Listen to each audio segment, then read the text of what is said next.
Nous commençons ce premier journal par un point sur la situation sécuritaire en Israël et en Iran. Effectivement, l'armée de l'air israélienne a bombardé massivement durant la soirée et la nuit des positions iraniennes. Quant aux Iraniens, ils ont accentué leur tir de missiles balistiques en direction du territoire israélien, en particulier dans le centre du pays, dans cette région.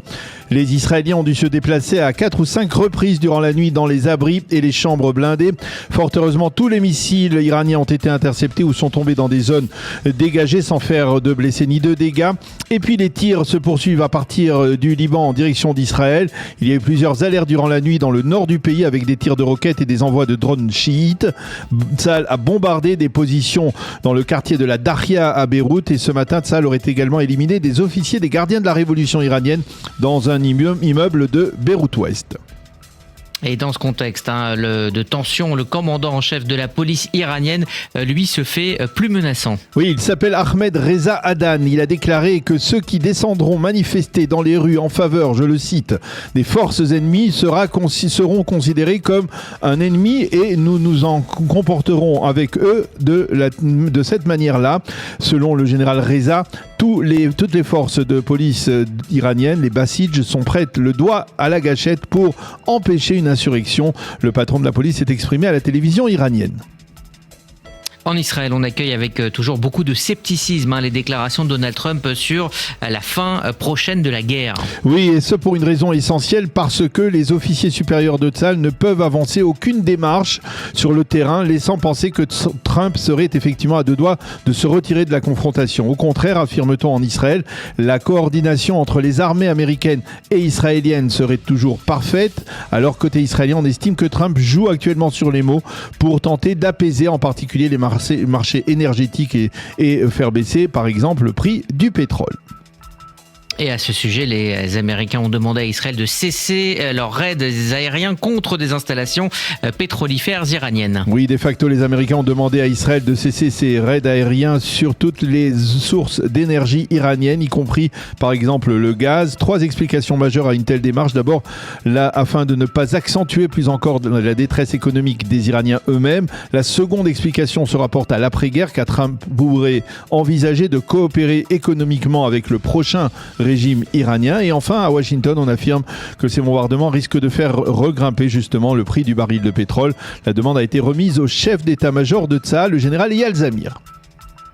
Et puis cette information importante, le président iranien Massoud Pezeshkian n'aurait pas eu le moindre contact avec Mojtaba Khamenei depuis la nomination de ce dernier. Oui, cela a fait 3 jours que les gardiens de la révolution ont annoncé la nomination de Mojtaba Khamenei au poste de guide suprême en remplacement de son père. Et pourtant, personne n'a encore vu le nouveau leader, pas même le président iranien Massoud Pezeshkian. Apparemment, il ne sait pas où il se trouve et cela nous ramène aux estimations selon lesquelles Mojtaba Khamenei serait mort lors de la frappe introductive qui a tué son père et une partie de sa famille, donc au début de la guerre, ou bien qu'il aurait été très grièvement blessé au point que lui-même ne sache pas qu'il est le nouveau guide iranien. Sur le plan diplomatique, le ministre allemand des Affaires étrangères était hier à Jérusalem. Oui, Johann Wadephul est le premier ministre étranger à se rendre en Israël depuis le début de la guerre et cela peut suffire à expliquer le désir des Allemands de se porter résolument aux côtés de l'État d'Israël dans l'actuelle confrontation, comme d'ailleurs l'a réaffirmé au cours des derniers jours le chancelier allemand Merz.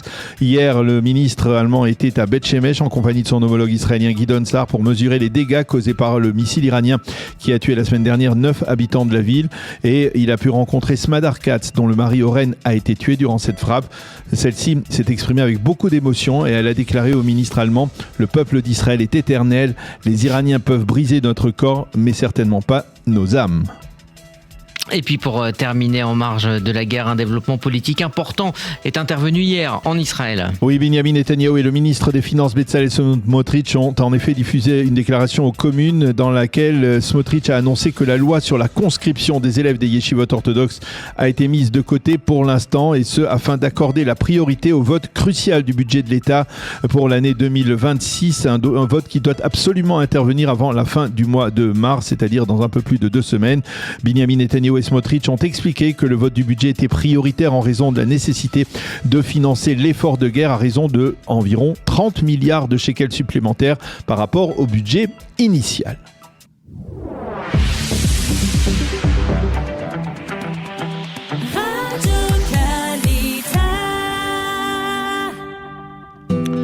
page météo pour compléter ce premier journal d'information. Sachez que le temps reste très ensoleillé avec des températures qui grimpent.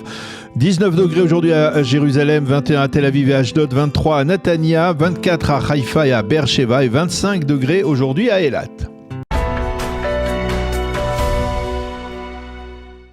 Eh bien, nous avons le plaisir d'être ce matin en ligne avec le docteur Eli Carmon. Eli, bonjour, Boker Tov. Bonjour. Merci d'être avec nous. Vous êtes chercheur à l'université Reichmann, spécialiste de la lutte antiterroriste et en particulier, nous voudrions avoir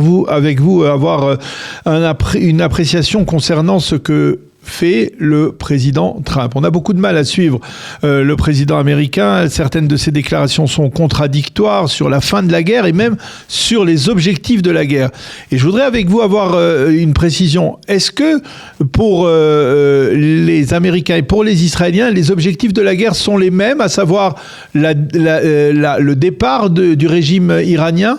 Je crois qu'au début, c'était pareil, c'est-à-dire que le président Trump a commencé son mouvement vers un changement en Iran après les grandes manifestations populaires et a promis d'intervenir, mais il a dû arrêter pour 2 mois au moins pour apporter cette grande armada vers les côtes de l'Iran.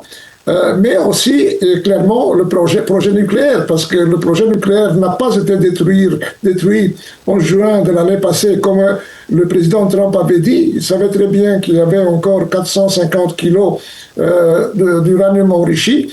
Et il devait expliquer maintenant pourquoi on va continuer une deuxième fois cette opération. C'est-à-dire qu'il y avait deux, si vous voulez, deux objectifs, ce qui étaient aussi les objectifs d'Israël, mais en plus Israël voulait mettre l'accent sur la destruction de l'infrastructure missilistique parce que l'Iran, avec l'apport de la Chine, le soutien de la Chine, se préparait à construire un nouveau arsenal de missiles de longue portée précis. On parlait de 10 000, 20 000 missiles et on voit combien ces missiles mettent en danger tout le territoire israélien.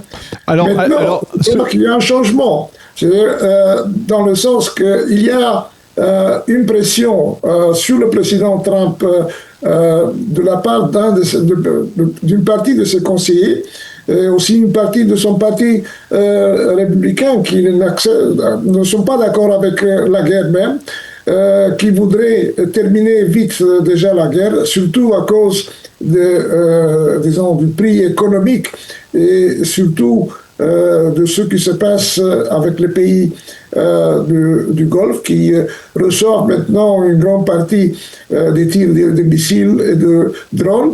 Et aussi, la guerre s'est élargie au Chypre, donc vers l'Europe.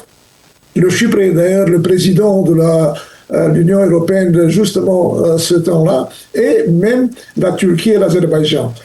Maintenant, je crois que les déclarations du président Trump sont toujours une partie de sa stratégie, c'est-à-dire pour ne pas donner à l'ennemi le vrai motif, mais surtout l'emploi du temps. Quand est-ce qu'il voudra terminer l'action et dans quelles conditions? Par exemple, il a dit qu'on est très proche de la fin de la guerre. En même temps, il a dit que peut-être je vais conquérir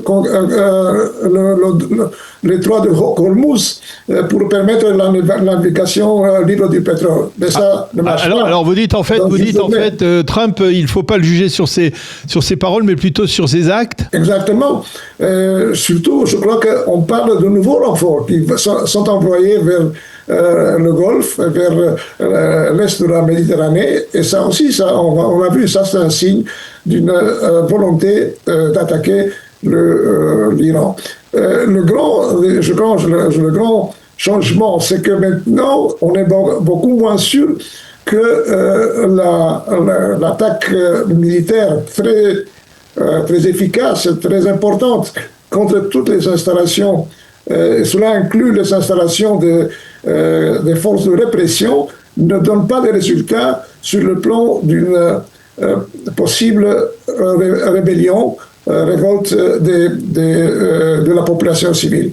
Alors justement, qu'est-ce qu'il faudrait, à votre avis, pour que la population descende dans les rues et puis neutralise, on va dire, le pouvoir? Est-ce que vous avez le sentiment que même si des centaines de milliers d'Iraniens descendent dans les rues, ça ne suffira pas à juguler ou à annihiler le pouvoir des mollahs? Il y a eu la tentative, ou il y a encore peut-être la tentative d'introduire des forces de guérilla kurdes qui sont armés, qui luttent depuis plusieurs décennies contre le pouvoir central. Mais cela pose deux problèmes. Un des problèmes, c'est que les Kurdes qui ont vu qu'ils ont été trahis par l'administration Trump en Syrie, on l'a presque laissé dans les mains du régime de Ahmed Shara, le président de la Syrie. Oui. Et en même temps parce que il y a dans la population perse, la population de l'Iran, la volonté de ne pas transformer cette opposition dans disons, un jeu de minorités, surtout les Kurdes et les Baloutchis, qui peut-être voudraient une autonomie beaucoup plus grande ou même l'indépendance. Alors maintenant la question se pose, imaginons un cas de figure où le président Trump, pressé par son opposition interne, décide d'arrêter le combat. Est-ce que Israël va devoir se soumettre à nouveau comme cela s'est produit en juin dernier? Ou alors vous pensez que Trump peut donner carte blanche à Israël pour continuer, peut-être pour affaiblir plus encore le pouvoir en affirmant tout simplement que les objectifs d'Israël sont des objectifs pour préserver sa vie et sa survie, et que c'est pas exactement le même objectif que les États-Unis? Ça dépend aussi du comportement du régime iranien.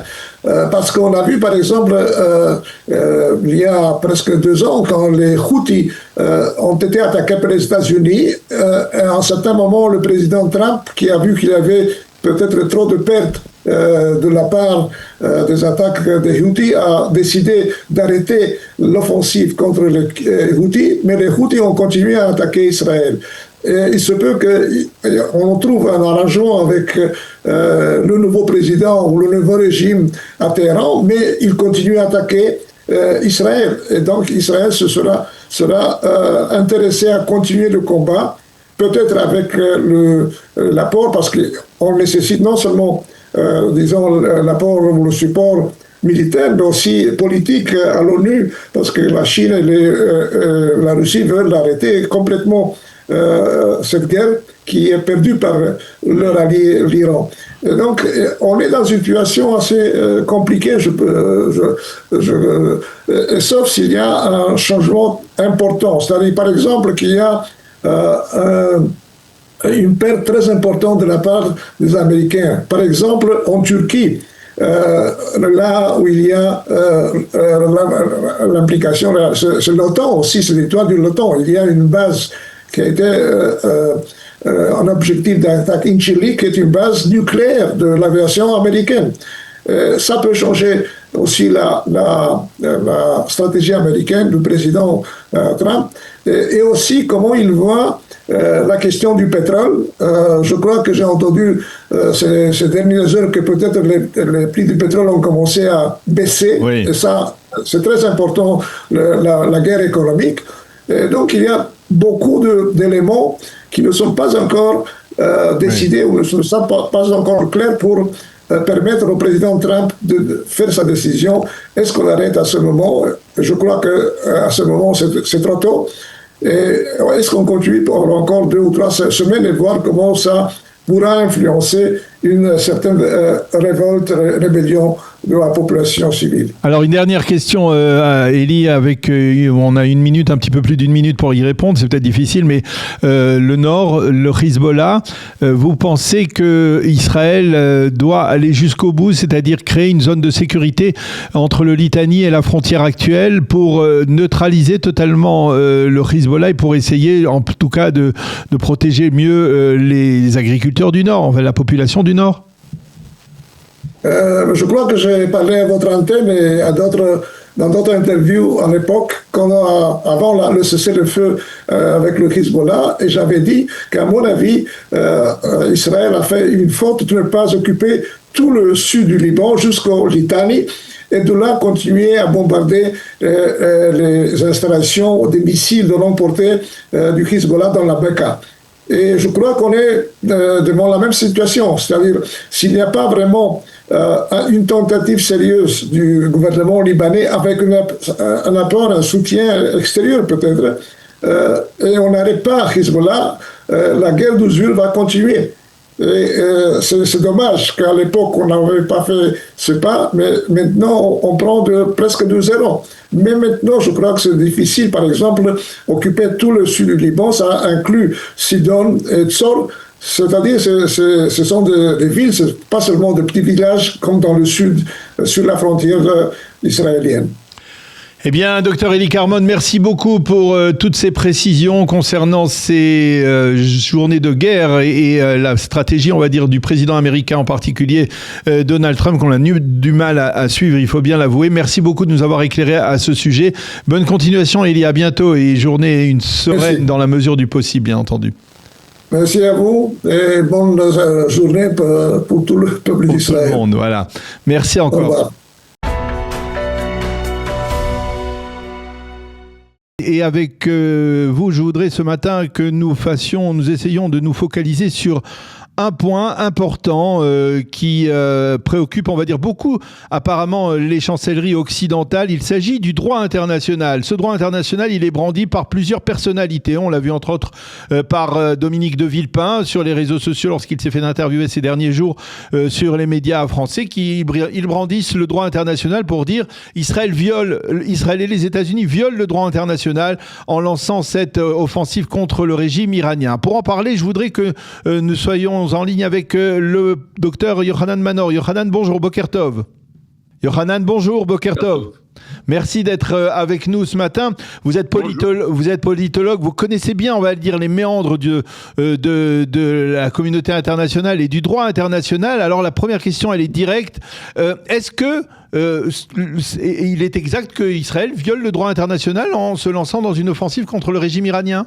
Pour répondre à cette question, il faut d'abord expliquer ce que c'est que le droit international. Eh oui. Le droit international, c'est un droit qui est censé régir les relations entre les États et les organisations internationales. Il a pour but d'encadrer la souveraineté des États et les relations qu'ils entretiennent entre eux. À quel plan ? Au plan de la guerre, de la paix, du commerce et du respect des droits humains. Mais alors, cet encadrement repose donc sur des coutumes et des traités, et en particulier ceux qui ont été conclus depuis la fin de la Seconde Guerre mondiale sous l'égide de l'ONU. Il s'applique via des organisations, des instances comme la Cour internationale de justice des Nations Unies et la Cour internationale de justice, la Cour pénale internationale. Donc, cette construction paraît fantastique et elle a un immense progrès, puisqu'elle vise à faire primer le droit sur la force. En encadrant le recours à la force, et notamment le lien au principe de proportionnalité et de respect des droits humains. Seulement, il y a un tout petit grain de sable qui menace de paralyser cette magnifique construction et qui, en fait, la paralyse totalement. Le droit international, comme je l'ai dit, est fondé sur les États. Or, depuis quelques décennies, il y a d'autres acteurs que les États qui sont des acteurs très importants, même de plus importants au plan international. Alors, je ne pense pas seulement aux organisations non gouvernementales, mais je pense surtout à des organisations, je veux dire... Les organisations terroristes, on peut parler des organisations terroristes. Voilà, je pense surtout à 4 types d'organisations qui ne sont pas des États. Premièrement, il y a les organisations terroristes, vous l'avez dit. Et eux, ils recourent systématiquement à la force d'abord et avant tout contre les populations civiles et ils transgressent le droit, c'est même leur règle d'or. Le cas typique est celui du Hamas. Il y a un second cas qui est le cas des États dominés par des organisations terroristes. Le cas typique de ça, c'est le Liban, dominé par le Hezbollah. Le troisième cas, c'est le cas des États voyous, qui ne respectent pas le droit international et dont certains actionnent des organisations terroristes. Le cas typique, c'est celui de la République islamique d'Iran, qui entre autres finance, arme et actionne le Hamas, le Hezbollah et toute une ribambelle de milices chiites de par le monde. Le quatrième cas, et là vous allez être surpris, c'est des organisations internationales, au premier chef l'ONU, qui ne sanctionnent guère les organisations terroristes, ni les États voyous, notamment la République islamique d'Iran, qui ne cesse de prôner l'élimination d'un État membre des Nations Unies, sans que cela n'ait provoqué de sa part quelque réaction que ce soit, quelque blâme que ce soit, quelques sanctions que ce soit. Alors je comprends. Alors Yohanan, vous nous dites effectivement que en fait ce sont tous ces changements qui sont intervenus, on va dire au cours des 40-50 dernières années, qui prouvent que le droit international, il est presque caduque, dirons-nous, pour trouver une formule. Il n'est plus valable dans la conception de ce qu'il devait être à l'origine lorsque on va dire les Nations Unies ont été créées, puisque même les Nations Unies eux-mêmes violent le droit international. C'est un peu aller loin, mais c'est pas loin de cela. Un exemple bien précis, c'est celui des conventions de Genève. Oui.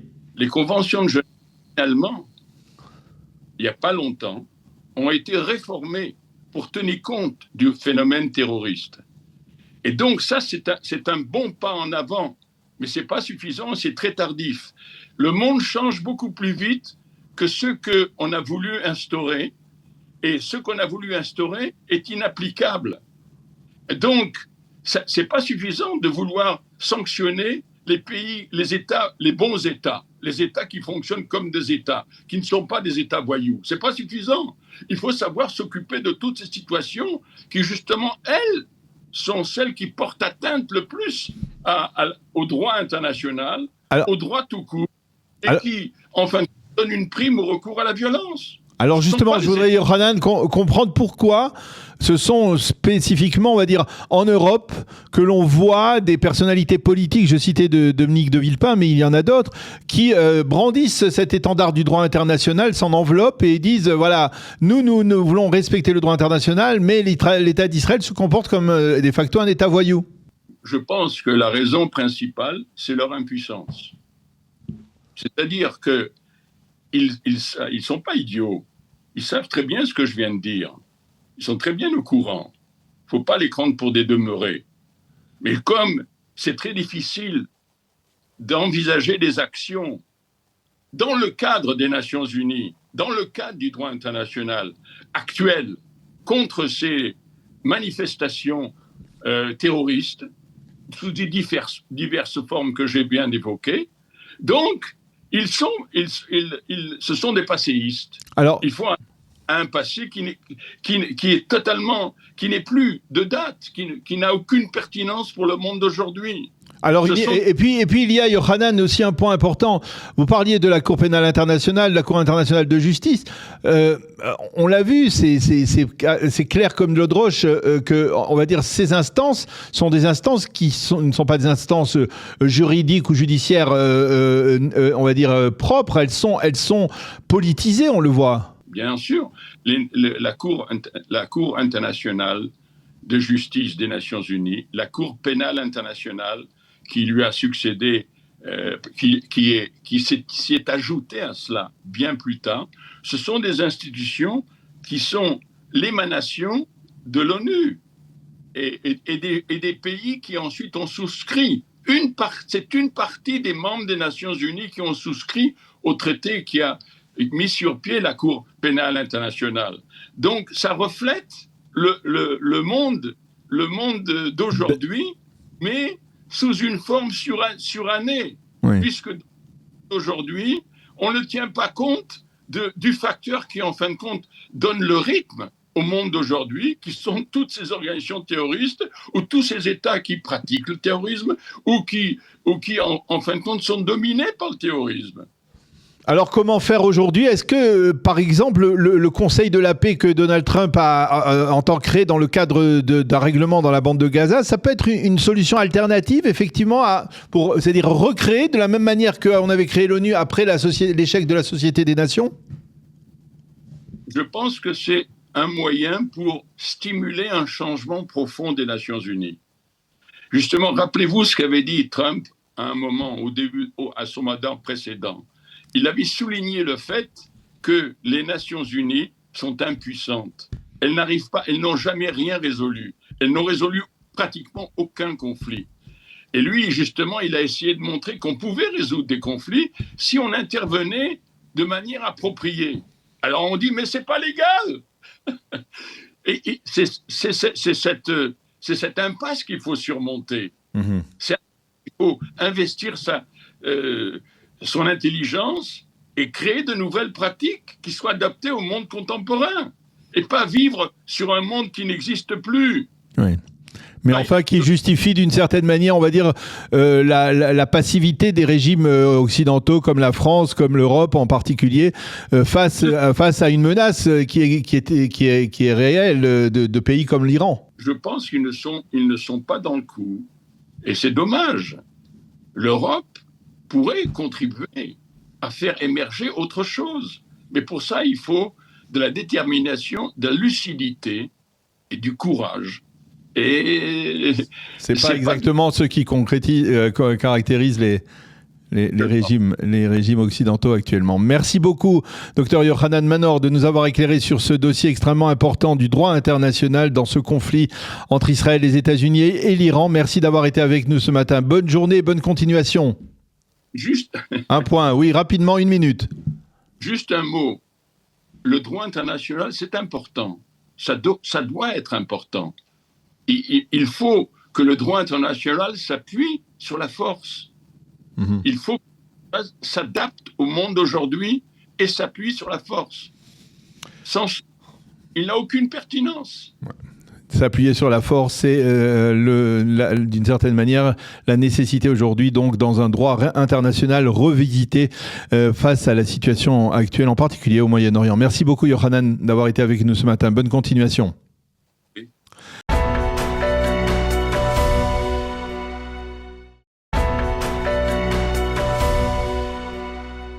Et nous commencerons cette revue de la presse par la manchette du Yediot Aharonot, qui est ce matin une manchette de frustration, pourrait-on dire. Retour à la réalité, titre en effet le Yediot à propos des réalisations de la guerre. Le journal d'expliquer en sur- et en sous-titre, malgré les succès militaires en Iran, en Israël, on estime que le régime des Mollahs demeure stable et que sa chute n'est pas encore pour demain. Et le sentiment d'élévation des premiers jours est en train de céder la place à un sentiment donc de frustration, même à Washington. On comprend que la guerre risque de se prolonger et pourtant, il y a actuellement de bonnes raisons d'être satisfait. Les bombardements de ces 12 derniers jours ont ramené les programmes nucléaires et balistiques des Iraniens plusieurs années en arrière. Et pour illustrer ce titre ce matin, le Yediot Aharonot nous montre une photo d'un missile balistique iranien qui s'est abattu près de la localité d'El Had, dans le centre du pays, sans exploser, et c'est tout à fait impressionnant. La manchette du Israël Hayom, elle, est consacrée ce matin à ce que le journal appelle la course à la recherche de l'uranium enrichi. Le journal nous montre d'abord une impressionnante photo, là encore, de barils qui pourraient renfermer ces fameux 440 kilos d'uranium enrichi que les Iraniens dissimulent quelque part en Iran. Et le Israël Hayom affirme que, théoriquement, les Iraniens pourraient disposer d'une bombe atomique en quelques jours. Comment donc retrouver cet uranium enrichi, se demande le Israël Hayom, avant de répondre qu'une telle opération nécessiterait le déploiement de forces terrestres. Et puis, dans le Israël Hayom également, une estimation, la guerre sera plus courte que ce qui avait été programmé. Une estimation qui va à l'encontre, on va dire, de la précédente manchette dont nous avons parlé. Au début, les Américains parlaient de 4 à 5 semaines, mais ils pourraient cesser le feu probablement bien avant. En page d'ouverture du Maariv de ce matin, on apprend que le régime est paniqué par le retour des bombardiers américains B-1 qui pourraient décoller d'une base militaire en Grande-Bretagne. Et le Maariv cite un sénateur américain qui prétend que Donald Trump s'apprête à faire entrer des forces terrestres en Iran. Les quotidiens et les sites d'information nous montrent ce matin en première page des photos de 2 civils israéliens tués avant-hier à Yehoud, dans des suites d'une frappe iranienne. Il s'agit de Rostam Golomb, 62 ans, et de Hamid Morzotov, 40 ans. Ils ont été tués par un missile à fragmentation iranien alors qu'ils se trouvaient sur un chantier de construction où ils travaillaient. Golomb était originaire d'Ouzbékistan. Il avait fait son aliyah il y a 14 ans. Et puis justement, les sites d'information israéliennes commentent la nuit mouvementée que les habitants du centre ont vécue. Tsahal a lancé d'intensifs raids aériens contre de nombreuses cibles iraniennes, ainsi que dans la Darya à Beyrouth. Et en riposte, les Iraniens ont tiré plusieurs salves de missiles balistiques qui ont conduit les Israéliens, en tout cas dans le centre du pays, 4 à 5 fois dans les abris pour la nuit dernière. Il faut lire ce matin dans le Yediot Ahronoth l'estimation de Ron Ben Ishai, une estimation qui répercute celle de la défense nationale, selon laquelle il est possible d'atteindre tous les objectifs ou l'immense majorité des objectifs de la guerre, y compris le changement de pouvoir en Iran. Seule nuance, ce changement de régime n'interviendra qu'à la fin de la guerre et pas pendant cette confrontation. Selon Ben Ishai, en Israël, on est satisfait des progrès enregistrés et l'on estime que Trump n'arrêtera pas les combats prochainement. Dans la page éditoriale du Yediot Ahronoth de ce matin, une analyse intéressante de Danny Orbar qui se penche sur l'approche de l'Europe dans ce conflit. Et Danny Orbar dénonce l'obsession de leaders européens comme Emmanuel Macron, comme le Premier ministre britannique Starmer, en faveur de négociations à tout prix avec les Iraniens. Ils ne comprennent pas qu'en allant dans ce sens, ils dynamisent les Iraniens et leurs proxys et retardent la chute d'un pouvoir particulièrement nuisible. Et il s'en prend également à leur interprétation du droit international, dont on voit la concrétisation aujourd'hui sur le terrain. Dans le Israël Hayom de ce matin, on cite des Libanais qui affirment « Cette guerre sera la dernière, le Hezbollah est fini ». Selon Shahar Kleinman dans le Israël Hayom, le gouvernement libanais a décidé de durcir ses mesures répressives contre le mouvement terroriste chiite. Il lui a été interdit toute activité militaire, arrestation également de tous les éléments qui seraient liés aux gardiens de la révolution et préparation d'un dossier du judiciaire en vue, et oui, de l'arrestation de Naïm Kassem, le chef du mouvement terroriste chiite. De son côté, le Hezbollah tente d'instaurer une nouvelle équation et de revenir à la situation d'avant le 7 octobre. Son problème, il est pris en tenaille de toutes parts par Israël, le Liban, les États-Unis et même par la Syrie. Et pour Shahar Kleinman, cette situation pourrait favoriser un dialogue entre Israël et le Liban, y compris sur la voie d'une réconciliation ou même d'un accord de paix. Seul bémol, les Libanais pourraient s'aligner sur l'approche des Saoudiens qui réclament la création d'un État palestinien, ce qu'Israël, on le sait, refuse pour l'instant. Et puis ce matin, dans le Israël Hayom, une analyse de l'ancien ministre de la Défense, ancien chef d'état-major Benny Gantz. Dans cette analyse, Gantz vante en particulier les capacités offensives de Tsahal. Il reconnaît que le 7 octobre, Israël n'a pas su mesurer l'ampleur du phénomène djihadiste, mais ensuite, Tsahal s'est montré bien plus audacieux dans ses opérations et plus cohérent dans sa perception de ses ennemis. Il est impératif de conserver à l'avenir cette approche et de ne pas l'abandonner, affirme Benny Gantz. Enfin, pour clore le dossier iranien de ce matin, le Maariv se demande lui aussi si le général Ismail Kahani est bien la taupe qui a permis à Israël d'éliminer l'ensemble de l'état-major iranien et peut-être même également Ali Khamenei. Je vous rappelle que Kahani est le commandant de la brigade Al-Quds au sein des gardiens de la Révolution. C'est un homme extrêmement influent et un des plus puissants du régime d'ailleurs. Serait-il l'espion du Mossad qui a favorisé les frappes aériennes israéliennes de ces derniers mois? Selon le Daily Telegraph, Kahani n'est plus visible depuis plusieurs jours. Il pourrait être soit en détention à domicile quelque part à Téhéran ou même il pourrait avoir été exécuté par le régime.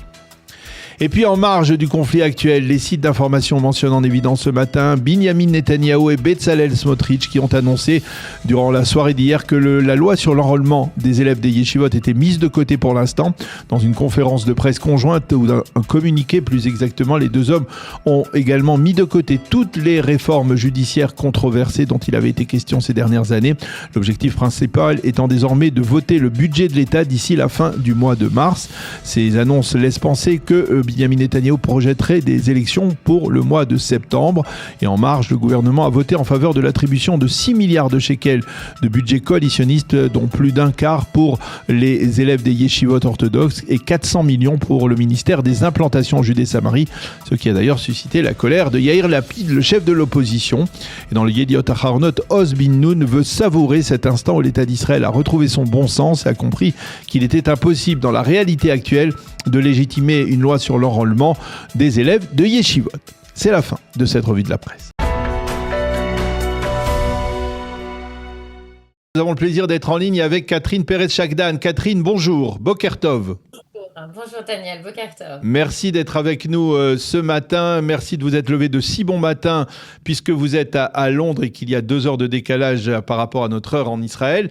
Merci d'être là pour nous expliquer, parce qu'on vous a sollicité en particulier pour essayer de mieux comprendre qui est le personnage de Mojtaba Khamenei, le fils de Ali Khamenei, qui est le nouveau guide suprême. Alors, avant de parler de lui, d'abord une information. Est-ce que, parce qu'on en parlait, je le disais dans le journal il y a quelques instants, personne n'a vu en vie Mojtaba Khamenei depuis qu'il a été désigné par les gardiens de la Révolution. Et la question que je vous pose, c'est est-ce que vous pensez qu'il est en vie ? Non, non, je ne pense pas. Il y a eu énormément de photos. Il y a eu des espèces de setup où effectivement il y avait des photos de Mojtaba montées sur des cartons. Je trouvais ça un petit peu comique, où les gens l'embrassaient et vouaient leur âme et leur vie à toujours suivre ce grand chef qu'ils ont nommé. Donc ça fait un petit peu rire. À mon avis, il est mort. Pourquoi? Parce qu'on ne l'a pas vu, tout simplement. Mort ou J'imagine grièvement blessé ? décennies d'attente. Il aimerait faire partie de cette fête-là, ou au moins voir des files de gens se ramper à ses pieds. Bon, il est pas là, il ne l'a pas fait, pas d'un bancaire, que de nulle part. Donc, à mon avis, oui. Ben, de toute façon, il y a eu confirmation, et le régime l'a même admis, qu'il avait été blessé dans la frappe qui a tué son père. Et donc voilà, depuis plus rien, pas un mot. Alors, quel est l'intérêt des gardiens de la Révolution de nommer un homme qui ne pourra pas être, on va dire, de facto véritablement le leader ? Je dirais qu'un homme mort survit plus. Tout simplement parce que s'il est mort et qu'effectivement il y a quelqu'un qui est caché, qui est en tête, donc de cet apparatus qui est démoniaque, hein, dans ces cas-là, il peut survivre. Cette personne peut survivre si M. Mojtaba est mort. Donc c'est vrai que c'est plus simple. C'est un régime qui ment quand même à la base, donc ça ne m'étonnerait pas. Je trouve ça très comique. C'est un peu triste dans le sens que effectivement il faudrait qu'ils admettent un jour peut-être enfin la vérité, ils veulent pas le faire. C'est mensonge après mensonge après mensonge. Très bien, ça va les rattraper. Est-ce qu'à votre avis, c'est peut-être le reflet justement de la situation de détresse dans laquelle se trouve finalement le régime envers et contre tout ? Absolument, pour moi c'est le début de la fin. Je garde le sourire en disant ça parce que je pense que les gens ont assez souffert et on aimerait que ce régime tombe un peu plus tôt maintenant. Maintenant serait très bien. Hier ça aurait été mieux. Bon, demain, on verra demain. Mais oui, c'est la fin, c'est fini, il n'y a plus rien. Il n'y a plus rien. Ils se sont fait décapiter. Les Iraniens ont été très clairs. Ils ont été très clairs, ça fait des années qu'ils sont très clairs. Ils ne veulent pas de ce régime démoniaque, je le répète encore, qui a réclamé 40 000 vies. Ça, ce sont les estimations qui ont été faites. Bon, que ce soit vrai ou non, peu importe. Et déjà, 3 vies, 1 vie, c'est trop. Donc, ça suffit. C'est la fin. C'est la fin, on attend. Alors, nous avons sollicité parce que vous connaissez bien le régime iranien, vous avez interviewé même le président Raïssi et vous connaissez bien, on va dire, les arcanes du pouvoir en Iran en tant que journaliste. Alors, la question que je vous pose concernant, partant de l'hypothèse qu'il est encore vivant quelque part, Mojtaba, qui est-il ? Quel genre de personnage est-il ? Et puis, on parle beaucoup de sa fortune. Vous pouvez nous en dire un mot ? Ah oui, sa fortune et les aventures anglaises. Sa fortune a été estimée à peu près, je crois, des investissements qui ont été faits, que ce soit immobilier et autres, à 100 millions de livres sterling. Donc ça fait beaucoup. On parle même de plus, hein. On parle même de selon. C'est ce qu'on connaît officiellement, dans le sens que d'ailleurs je suis en train de travailler sur une recherche là-dessus pour essayer de faire un mapping donc des finances du grand monsieur. Et il s'avère que je dirais que l'Angleterre a été très très gentille, très souriante, et aussi pas trop. Disons que certaines personnes n'ont pas trop regardé, à savoir qui signait, quoi, et quel papier, et pour qui. Mais bon, bref, ça c'est une autre histoire. Mais je trouve que je dirais que les capitales occidentales ont à répondre de beaucoup. On laissait faire, c'est-à-dire on laissait. Ils ont laissé faire. Ils ont permis à ces gens-là d'utiliser un système qui permet à beaucoup de personnes de se cacher, en fait. Donc, Ils ont créé des shell companies, ils ont créé tout un système, il y a une espèce de hiérarchie qui s'est faite au niveau des financements et de savoir le pourquoi du comment et comment cacher les vrais bénéficiaires. Donc Mouktaba Khamenei, il a, on va dire certains parlent de plusieurs milliards même de dollars. C'est-à-dire, il a des biens investis dans l'immobilier. On parle à Londres, on dit à Dubaï également et dans d'autres pays. Dans le monde entier, aux États-Unis, au Canada, partout. Au Qatar aussi. Au Qatar aussi. Alors, et quant à sa personnalité, on dit qu'il est même plus cruel que ne l'était son père. Oui, mais ce qui est intéressant, c'est qu'en fait, j'ai eu plein de conversations donc, depuis le début de la guerre. Et beaucoup de personnes s'imaginaient que Mojtaba était quelqu'un de beaucoup plus calme, parce que plus jeune, parce que plus éduqué, ou du moins, ils se l'imaginaient. Non, c'est quelqu'un qui est absolument, je dirais, plus radical que son père, ce qui est quand même compliqué à faire. Il a réussi, donc bravo. C'est quelqu'un qui se veut, je dirais, impénétrable dans le sens qu'il ne veut pas avoir autour de lui des gens qui pourraient peut-être lui nuire ou poser un espèce de challenge à son pouvoir. Ça veut dire qu'il est entouré d'imbéciles qui sont prêts à ramper à ses pieds pour avoir des petites miettes. Et ça le rend très dangereux. Pourquoi? Parce qu'en se mettant, enfin en s'entourant d'imbéciles et de gens qui sont prêts à vendre leur mère pour y arriver, ça veut dire que c'est des gens qui n'ont aucun scrupule et qui diront toujours oui et qui n'opposeront aucune de ses décisions. Et c'est quelqu'un qui se veut meurtrier, il est assoiffé de sang et de pouvoir, tout simplement. Son père s'est assis sur ce grand trône pendant des années, des décennies même, et lui a attendu. Et au contraire du roi Charles, il a attendu avec grande impatience. Et c'est quelqu'un qui voulait absolument faire du mal aux Iraniens pour s'imposer comme le prochain. Parce qu'il tombe dans la ligne donc, de Khamenei. Il voulait se faire un nom pour lui-même et pour lui, ça devait être imbibé de sang. Alors justement, et puis autour de lui, il y a ces rumeurs sur le fait qu'il n'aurait pas figuré dans le testament de son père comme étant le prochain leader, parce qu'il y a une tradition instaurée par l'ayatollah Khomeini sur laquelle il ne peut pas y avoir de transmission filiale.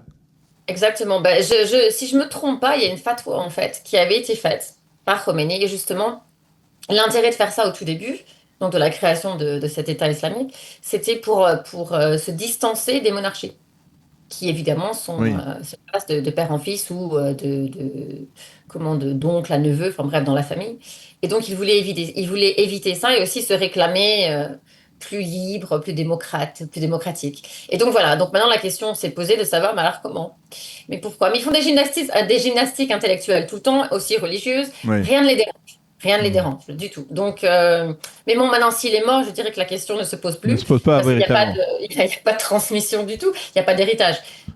Mais encore, à mon avis, il l'est. Très sincèrement. Alors, je voudrais avec vous essayer de nous projeter vers l'avenir. C'est une question que l'on se pose beaucoup en Israël. Combien de temps la guerre va durer? Est-ce que vous pensez que cette guerre va mettre fin au régime et qui peut succéder en fait concrètement au régime actuel? Est-ce que par exemple le prince Reza Pahlavi peut être un successeur potentiel? Très sincèrement, Daniel, il y a quelques semaines, j'aurais dit oui. Maintenant, aujourd'hui, quand je vois on attend qu'il y ait une grande déclaration d'un gouvernement en exil ou autre. Bon, il a demandé ce qui est une transition. Bon, très bien. Mais il n'y a pas eu beaucoup de mouvement de son côté. Donc, ce que je trouve très dommage, parce qu'on était tous un petit peu en attente d'eux. Maintenant, s'il veut s'asseoir et boire son café, c'est très bien aussi. Il peut le faire, c'est sa prérogative. Maintenant, je dirais que en fait, vous nous dites, Catherine, que Reza Pahlavi est en train de rater ce rendez-vous de l'histoire? Un petit peu, oui. Un petit peu, parce qu'il faut se dépêcher. On nous a demandé, on a demandé aux États-Unis et à Israël d'aider. Israël et les États-Unis ont aidé. Bon, quoi d'autre? À un moment donné, il faut quand même je vais être un petit peu... il faut se bouger. Voilà, tout simplement. Je vais dire les choses comme elles le sont. Et vous avez l'impression de savoir si oui, le régime va s'écrouler, bien sûr. On a fait tout ce qu'il fallait pour. Et je dirais même que je trouve que l'histoire, de temps en temps, est très jolie, surtout la nôtre. Et je dirais début Pessah, fin de Pessah. Voilà, c'est ma prédiction. Maintenant, si je me trompe, c'est pas grave, mais à mon Oui. avis, ça sera le cas. Mais alors, vous êtes en train de dire, effectivement, le régime risque de tomber et il risque de ne pas y avoir de successeur pour récupérer, on va dire, le pouvoir en Iran? Non, ça c'est pas vrai. Il y aura toujours quelqu'un. Je pense pas qu'il y aura un vide en Iran. Les gens vont, quelque chose va se passer. Il y a plein de personnes. Le prince n'était pas le seul. Il y a énormément de groupes et de personnes qui peut-être au sein de l'Iran vont décider, peut-être une femme. Oui. Et il y a une femme qui se trouve dans la prison d'Evin, qui a été une grande dame de la Révolution. Le nom m'échappe maintenant parce qu'il est trop tôt, Daniel. Mais c'est une grande dame de la Révolution qui peut-être, s'occuperait de la transition. Maintenant, ce qu'il faut comprendre aussi, c'est qu'il y aura une période, effectivement, où les gens vont se chercher, parce que ça fait quand même plus de 40 ans qu'ils sont restés comme ça Ouais. sous la coupelle d'un État islamique qui était brutal, qui n'était pas démocratique du tout, et que la démocratie ne s'invente pas en une journée. Donc il va falloir retourner un petit peu aux sources et voir ce qu'ils vont décider. Les Iraniens vont décider. Je leur fais confiance dans le sens qu'ils ont tellement souffert qu'ils ne vont pas recommencer ce schéma, tout simplement. Donc je veux y croire. Eh bien, Catherine, on va rester sur cette émouna, sur cet espoir de croire véritablement en la fin de ce régime et puis l'arrivée d'un régime, on va dire, plus conciliant, plus démocratique, qui pourrait répondre, on va dire, aux besoins et aux aspirations d'une partie importante de la population iranienne. Merci beaucoup, Catherine Perez-Chakdan, d'avoir été avec nous. Je rappelle que vous êtes journaliste, vous êtes directrice vous allez me redire, l'association We Believe Alliance. We Believe Alliance. Voilà, nous croyons au lion et on parle beaucoup de lions ici en Israël, puisque nous sommes en plein cœur de l'opération Rugissement du Lion, après avoir été en juin dernier au cœur de l'opération Am Kelavi, un peuple comme un tigre, comme un lion. Donc, on sait de quoi s'agit-il lorsqu'il s'agit des lions. Merci beaucoup d'avoir été avec nous ce matin. Bonne continuation, Catherine, et à bientôt, peut-être en Israël. Merci Daniel, mais bien sûr en Israël, toujours en Israël. Ne jamais laisser personne derrière. Voilà le credo de l'armée israélienne. Ces dernières années, nous en avons eu une illustration impressionnante avec le rapatriement des dépouilles d'otages détenus par le Hamas à Gaza. Mais la mise en œuvre de ce principe traverse aussi les décennies avec l'histoire de Ron Arad, qui ressurgit ces derniers jours au cœur de l'actualité. Ron Arad était navigateur dans l'armée de l'air israélienne et le 16 octobre 1986, son avion s'est écrasé au Liban lors d'une mission contre des positions de l'OLP.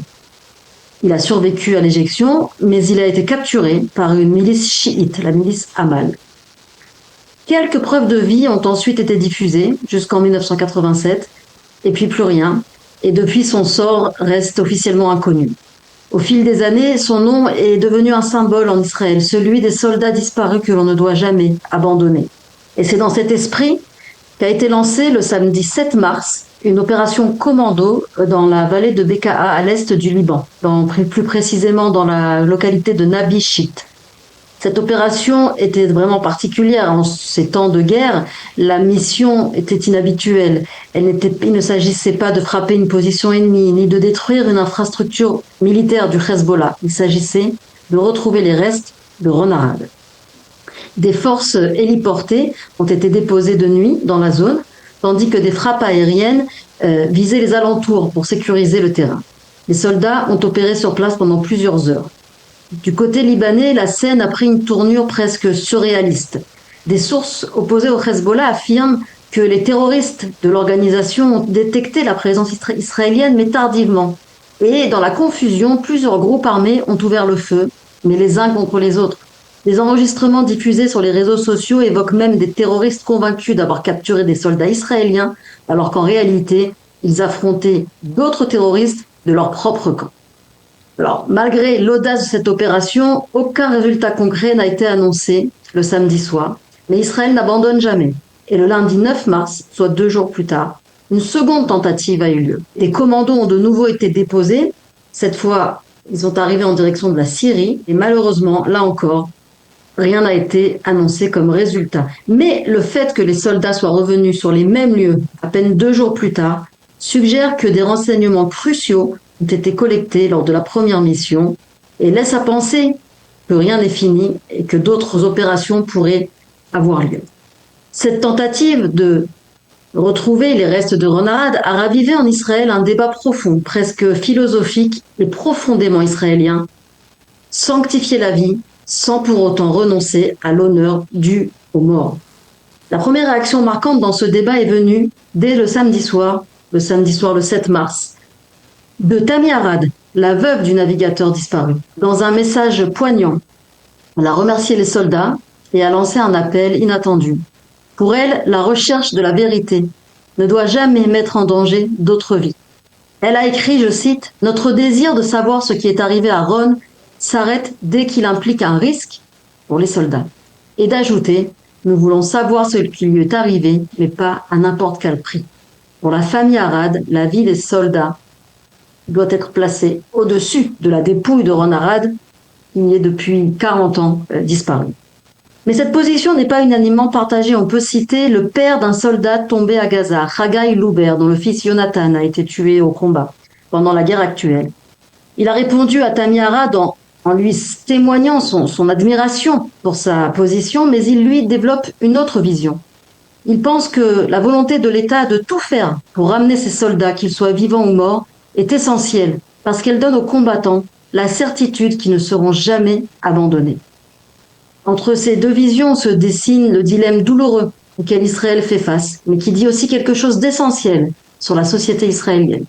Une société qui, même en temps de guerre, continue à s'interroger sur la valeur d'une vie humaine, sur l'honneur à donner aux morts et sur la responsabilité collective envers ceux qui portent l'uniforme.